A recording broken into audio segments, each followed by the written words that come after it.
So the question I have is, should all countries currently be reducing their emissions of greenhouse gases? If so, should they be doing so equally? If not, why not? And which types of countries should not currently be reducing their emissions of greenhouse gases? So climate change is an important issue which many countries acknowledge and understand we need to change the course to save our future. There is a link between global temperatures and carbon dioxide emissions seen throughout history. After the Industrial Revolution, the levels of human emissions of greenhouse gases have increased dramatically. Every year, over 42 billion tonnes of greenhouse gases get dumped into the atmosphere and are only going to increase in the future.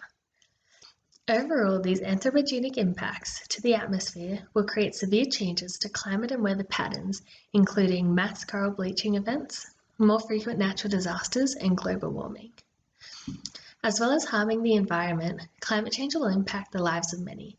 Some examples are the availability to food will soon be reduced as natural disasters and extreme weather patterns impact crop and livestock.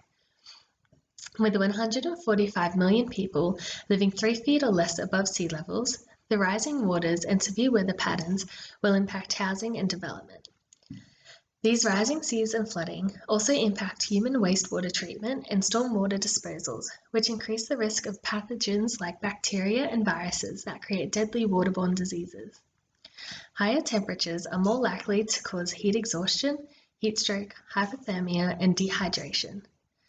Last summer, we all witnessed how natural disasters such as bushfires and droughts can dramatically change lives and impact the future of a country. Overall, the consequences of climate change will impact everyone's lives. Every country is responsible for emitting greenhouse gases at some point in history, meaning every country should do their part in trying to reduce emissions and stop climate change. Although, this leads to the question, should all countries be reducing their emissions equally, or who should bear the burdens of climate change? There are different opinions when discussing this question, but there are two principles which are usually considered. There is the ability to pay principle, which entails those who have the greatest ability to pay should pay the price for climate change. Kenny mentions the ability to pay approach isn't different to who caused a harm. Its emphasis is on who can rectify that harm. The polluter pays principle is very different, as it allows those who have created the problem to pay for it. Kenny describes it as those who contribute to climate change, either by using an excessive amount of fossil fuels or by deforestation, should make amends for this.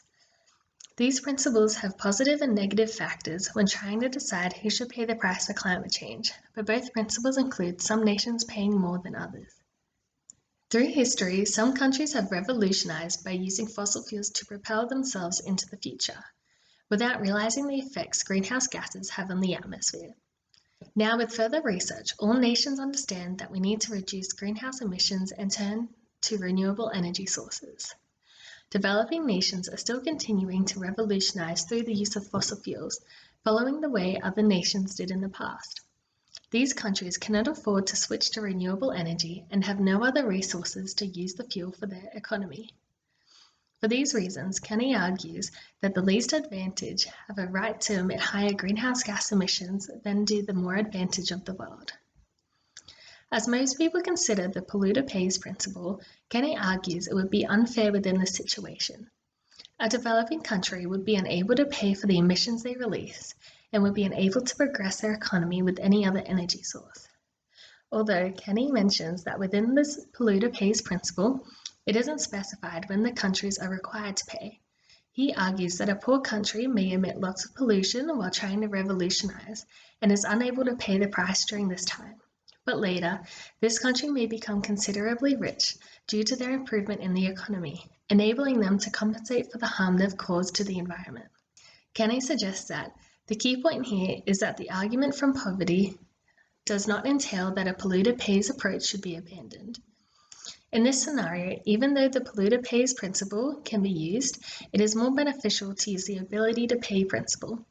Developed countries will be able to provide mitigation costs, helping developing countries switch from fossil fuel to renewable energy without placing them in financial debt, which has many more negative impacts. So now I have a question for you. Many people believe the actors which will be paying the price for climate change are countries, and the amount they pay is dependent on the amount of greenhouse gases they emit. Do you think this is a fair way to identify who should pay the price for climate change, or are there other actors, like groups, organizations, or people, who may be responsible? So now you can pause the video and discuss it, and then I'll talk about it after. Okay, so hopefully you've talked about it. So there are some arguments made by Kenny which reflect that categorizing the actors who are responsible for climate change into countries isn't a fair way to find who should pay the price. There are other actors who should also be held accountable instead of letting individual countries pay the price they have emitted based on their territorial borders. If you look at this graph, it depicts the greenhouse gas emissions per country in 2018. As you can see, China emitted the most with 28% of the world's carbon emissions. Naturally, people assume China should pay the most since they have polluted the most. In accordance with the polluter pays principle, I'll be using China as an example to explain Kenny's argument against the polluter pays principle, showing other actors that may be responsible for contributing to China's total emissions. So the first is individuals. We all use fossil fuels in every day-to-day life. As Kenny mentions, we use electricity for heating, cooking, lighting, televisions, and computers, and of course they consume fossil fuels by driving cars and by taking airplane flights. This can form the argument that each individual should pay the price for the amount they emit, instead of a country doing so as a whole. This could create a fair argument that those who are primarily responsible will be paying the price, instead of paying an equal amount through tax, or even not paying at all. China has the largest population in the world, making it more understandable that they produce the largest greenhouse gas emissions within this argument. The second is economic corporations. Kenny mentions it might be argued that the primary cause of greenhouse gas emissions are those economic corporations which consume vast amounts of fossil fuels and/or bring about deforestation. China is known as the world's factory. Many goods and services are produced in conditions which emit greenhouse gases. Many international corporations produce their goods in China, contributing to China's total emissions. This creates the argument that the corporations should be responsible for the amount of greenhouse gases they produce and should pay the price themselves, instead of transferring that responsibility onto the country of their manufacturing operations. Another is international regimes and institutions. Kenny argues that existing international institutions such as the World Trade Organization and the International Monetary Fund, by promoting economic growth, encouraging countries to engage in deforestation and the high use of fossil fuels, both activities which lead to climate change. In this case, international regimes and institutions should be held accountable and pay the price by doing things such as promoting other forms of economic growth and sustainable development. Recognizing countries as the only actor which should be responsible for climate change based on the emissions within their borders is not a valid and fair way to find out who is truly accountable. Other ways Kenny mentions, even with their limitations, may be more beneficial when finding out who should pay the price for climate change. Some of these are the hybrid approach. It is a modified version of the polluter pays principle and the ability to pay principle. It uses both principles in an attempt to create a fairer way when seeing what actors need to pay the price for climate change.